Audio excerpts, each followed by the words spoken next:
ng bayan, maasahan anumang panahon.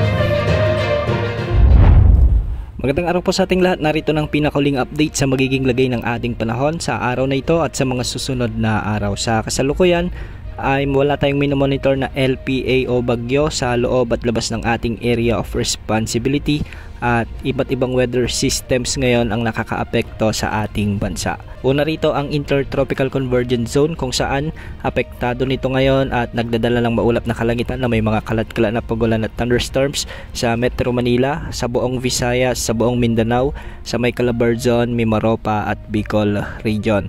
Ang mga lugar na ito ay makakaranas ng minsan ay katamtaman hanggang sa minsan ay malalakas na pagbuhos ng ulan, kaya pinag-iingat natin ang mga lugar na ito sa banta ng mga biglang pagbaha o pagguho ng lupa. Samantala, amihan naman ang nakakaapektong weather system sa extreme northern Luzon, lalo na sa Batanes at Babuyan Islands, at magiging maulap ang mga kalangitan dito na may mga kasamang pag-ulan. Dahil dito, posible pa rin ang banta ng mga biglang pagbaha o pagguho ng lupa kung may mga katamtaman hanggang sa minsan ay malalakas na pag-ulan. Samantala, shear line naman ang nakakaapektong weather system sa may mainland Cagayan, kaya ang mga lugar dito ay makakaranas din ng maulap na papawirin na may mga kalat-kalat na pagulan at thunderstorms. Hindi rin inaalis ang banta ng mga biglang pagbaha o pagguho ng lupa, lalo na kung may mga umiiral na katamtaman hanggang sa minsan ay malalakas na pag-ulan. Para naman sa nalalabing bahagi ng Luzon, asahan naman ang bahagyang maulap hanggang sa maulap na papawirin na may mga isolated rain showers and thunderstorms, dulot ito ng easterlies. Hindi rin inaalis ang banta ng mga biglang pagbaha o pagguho ng lupa,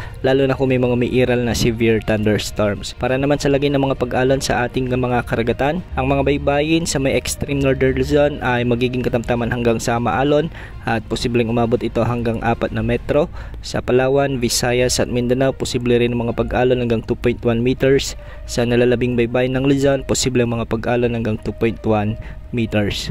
Para naman sa ating long range outlook ay patuloy na minomonitor o patuloy nating binabantayan ang pamumuo ng isang potensyal na sama ng panahon o bagyo na posibleng pumasok sa ating area of responsibility sa susunod na linggo. Sa ngayon ay wala pa tayong nakikitang anumang sama ng panahon o pamumuo nito, ngunit sa mga susunod na araw, particular sa unang linggo ng Nobyembre, ay posibleng may mamuong sama ng panahon dito sa silangan ng ating bansa. Base sa pagtatayan ng wind simulation ng ECMWF model, sa araw ng Lunes, November 3, posibleng may LPA na mabuo sa silangan ng Mindanao. Kikilos ito ng pakanluran at sa araw ng Miyerkules, November 5, ay posibleng maging bagyo na ito. Kung sakali ay papangalanan ito ng Pag-asa bilang Bagyong Tino, at sa araw ng Huwebes, November 6, ay posibleng kumilos ito ng pahilagang kanluran.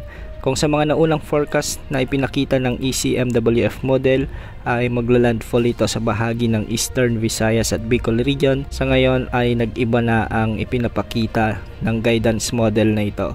Sa araw ng Sabado, November 8 hanggang November 9 ay kikilos ito ng pahilaga na at posibleng losawin ito ng malakas na amihan na nakakaapekto sa ating bansa. Samantala sa GFS model naman ay ibang senaryo pa rin ang ipinapakita ng model na ito, kung saan patuloy na pamumuo ng sama ng panahon pa rin ang nakikita ng guidance model na ito. Sa araw ng Sabado, November 8 ay posibleng kumilos naman ang potensyal na bagyong ito sa may Northern Luzon at bahagyang lalakas ito kapag nakatawid na sa kalupaan ng Northern Luzon o habang ito ay nasa West Philippine Sea. Maraming pagbabago pa ang inaasahan sa potensyal na sama ng panahon na ito, kaya laging umantabay sa ating channel. Yan mo ng latest sa lagay ng panahon. Ito po ang weather update ng bayan, maasahan anumang panahon.